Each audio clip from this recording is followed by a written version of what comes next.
Sup Shredders, my name is Logan aka Spiderhands and welcome to an SP Reviews where today we have ourselves a track from an act named Kaiwyn titled Christmas With You. And if we switch over to here, we have ourselves a Christmas song from Kaiwyn, a musician I've reviewed before and I've typically had a good time with their stuff.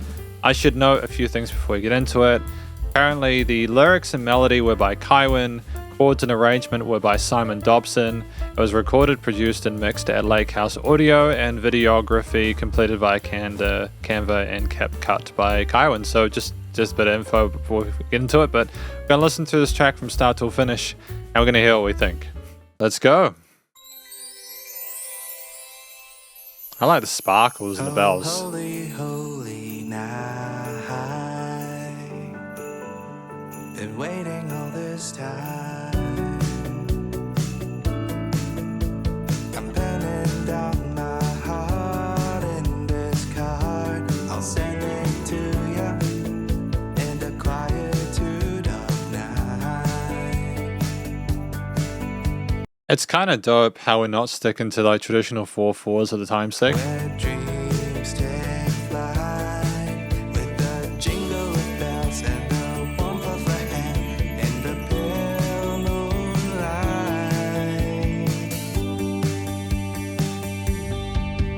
Oh, Merry Christmas. We're dancing underneath the mistletoe, the lingering red of the glow. Pretty vocal melody. Oh, Merry Christmas. The wishful soul is no longer in fear. All of the worries disappear as we just persevere. That's kind of a neat message. It's not cliched or kind of, how do I say it without sounding totally pretentious, kind of cringe. You know when people are just kind of, they feel they have to make a Christmas track to kind of capitalize and it's just kind of forced. You don't get that here. Oh, starry, starry night. The little that we Oh, cool found. responses with the guitars. I'm strumming out my heart in this chord. I'll sing it to ya in the quietude of night, where dreams take flight with the clink of a glass, singing joy to the world, to the heart's delight. Oh, Merry Christmas. We're dancing underneath the mistletoe. Are there really subtle backing vocals in this? So, because if so, that's really dope. I like the fact we got that added sort of like warmth in the mid-range for the textures. I might be tripping though, to be fair. No, I don't think we are.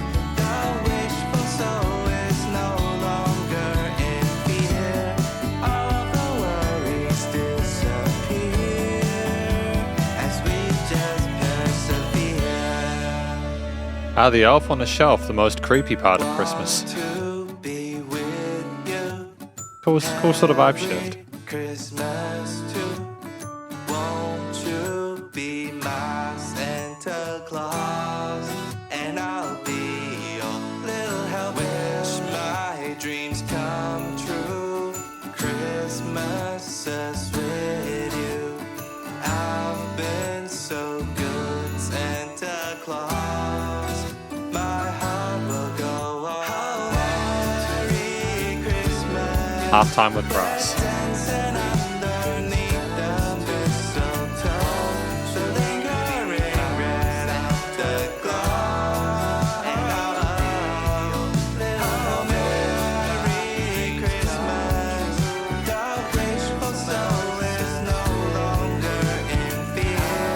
All of the worries disappear as we just persevere. I appreciate what we're trying to do here, where we're trying to sort of have two stories kind of interlap and harmonize with each other. I'm not sure if I dig it, because I'm not sure which one to pay attention to, especially in the video. Like, do I follow the top story or the bottom one?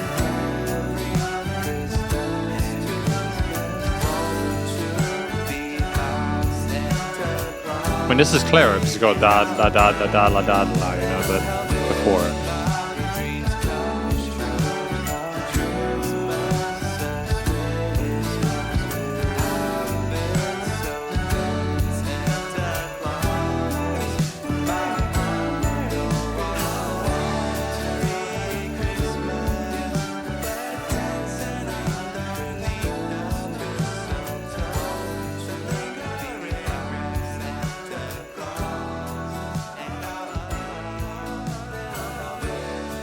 Merry Christmas. That kind of gives me chills. I think it's ended really nicely.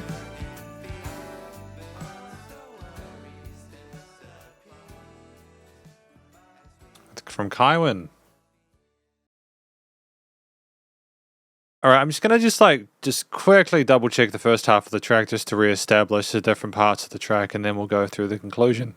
And welcome to the conclusion of my review of this track from an act named Kaiwyn, titled Christmas With You. Now, what do I think this track is about? Aside from the fact that it's about Christmas, because clearly, I think if I take it literally, I firmly kind of believe it's about sharing Christmas with someone. There was a line where like someone says, "Can you be my Santa Claus? I'll be your little helper," or something like that.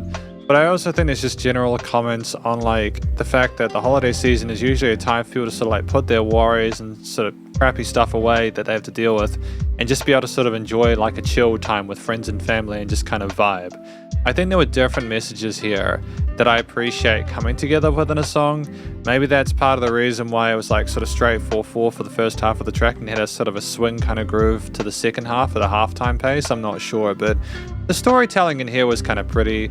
I think there was a great sort of a good-naturedness to it. It was kind of wholesome. I think that'll appeal to a wide range of people, and I think a lot of people are going to be able to sort of like relate to the tune and sort of appreciate the work put in by Kaiwyn and everyone else to be able to make the song a banger.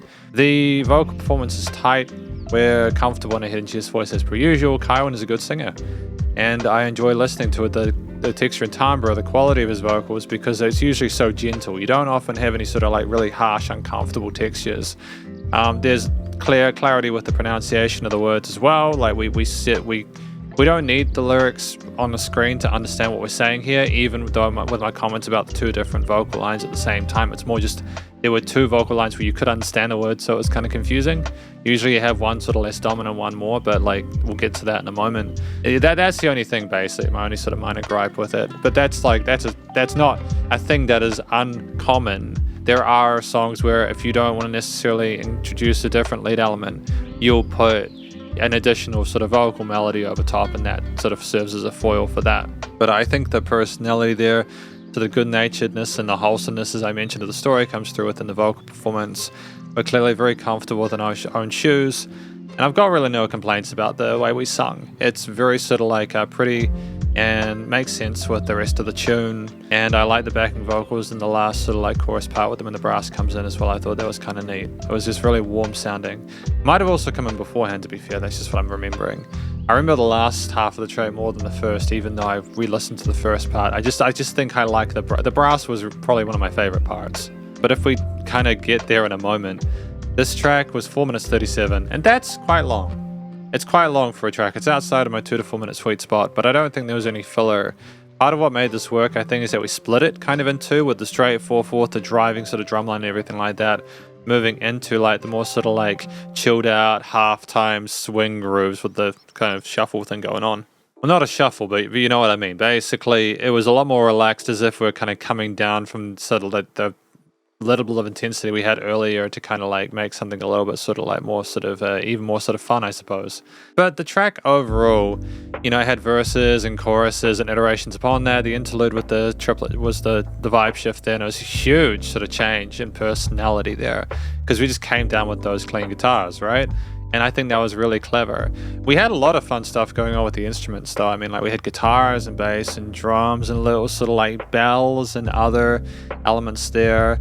We might have had some keys, but I think it was typically, and we had this sort of like the brass parts as well. But if I talk about a few of my main sort of like personal favorites, I'll be right back. Hang on. I think I was confusing the keys with like some really light synths in like the last part of the chorus, but If I talk about a few of my favorite instruments, I think that the guitars just sounded really nice, bright and cheery and energetic, and like they wanted to be a part of the situation, and it was just really pleasant to hear it out. It's great to, like when I listen to a song like this, I think, okay, what could they have done differently to improve the guitar parts? Not anything really. I think if you'd played more than what you did, it would have maybe taken away from the focal point being the vocals. They harmonized nicely with the bass guitar on the low end, which was really subtle within this, but just provided that necessary foundation in the low end. The drums, whether it was the swing or straight 4/4, was well intentioned and carried its way and weight really elegantly. It had a great sense of pace and tightness with the rhythms, and it didn't sort of like just copy and paste beats either. There was nice sort of variation between these sort of hi-hats and rides and stuff like that to build into things without overplaying and pocketing. It was solid. The percussion was solid.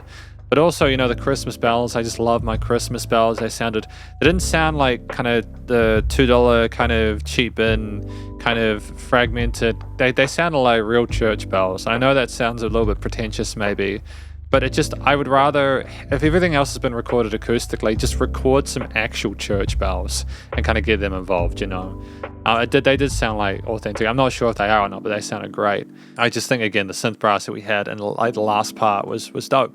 Brass or synth brass.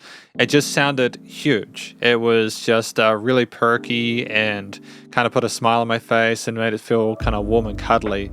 And it was vibrant and full of joy. And Christmas with You is meant to sound like that, right? It's meant to sort of invoke a feeling of, yeah, I'm excited for the holiday season. I might have had a really terrible year or a great one. Either way, it's about to get better, right? So it's sick. It's really nice. But yeah, the overall theme, it did sound positive. We had no real kind of dark, rough textures there. We stuck with the traditional majors and minors. We didn't have any sort of like weird notes there that kind of might have sort of like terminated the joyfulness and whimsiness of it. Whether each of the straight 4/4 sort of swing rhythms, it was meant to be sort of like a relaxed sort of care of the triads, the open chords, the bass lines being well behaved. Everything else kind of, it's either call and responses. Like there's a little bit of sassiness for some of the sort of like guitar parts with the call and responses. But again, I never tried to be sort of more than it was, which was effectively just a really well-intentioned, dope, cheery little majorish tune there. And ultimately, I think the lack of complicating the harmonies and melodies to a point where it would become a detriment was a smart move. It kind of seemed, like I said, as a final comment, I think the first half with the sort of driving sort of normal time is like the speed it rushing into Christmas, and then boom, you can just kind of like take a step back, and like vibe. And I think that's maybe what the halftime swing was supposed to be, is when you finally get to Christmas and you can relax. I think that's the kind of effort we were going to there, the direction. I think if that's the case, that's exactly what we needed. Well done. But the studio recording, mixing, and mastering in general was tight. Really happy with the quality of the vocal performances there. I think it's testament to the leveling and the quality of the mixing and mastering that I was like kind of unsure of which vocal line to follow. That's more of a sort of a compositional thing, but then again, I know it's a thing that occurs and people do it, so it's fine. The guitars, bass, drums, the bells, and all that kind of stuff were just tight. And we really I really don't think we could have done anything differently in the post-production there. There was things were nicely placed, like there was sort of, actually there might have been keys. There were keys. There were keys on the side at one point. I think there were keys on the side here as a kind of a call and response to the bells on the other side. Yeah, I missed that. I almost missed the keys that were there. They weren't often, but when they were like a playful extra kind of tone. There was a surprise and a pleasant one at that. They were in that mid-range on the right hand, so I'm glad that I remembered that before the end of the review. That would have sucked if I'd forgotten. Yeah, ultimately smashed it. Decent amount of dynamic range, nice and loud without pumping, so the bus compression limiting was handled. And again, just the vocal performance was well captured. Just a really it was a really solid Christmas song. I'm really happy that we have that to kind of finish off the year, because if you're watching this is probably going to be the last review video I do before Christmas. So if you're watching this, happy holidays, Merry Christmas, and just we'll do the conclusion as normal. Just I was worried I was going to forget it. But thank you very much for watching my review of this track from an act named Kaiwyn. titled Christmas With You, and hopefully you enjoyed it. If you did, please go check out their various social medias and their YouTube page, and stay cool and stay safe. And please remember to go and support your local musicians and artists at this point in time, as they need the help more than ever with all the crazy stuff going on in the world. And I'll catch you in the next review. I'll just say it again, happy holidays and Merry Christmas, and Spiderhands out.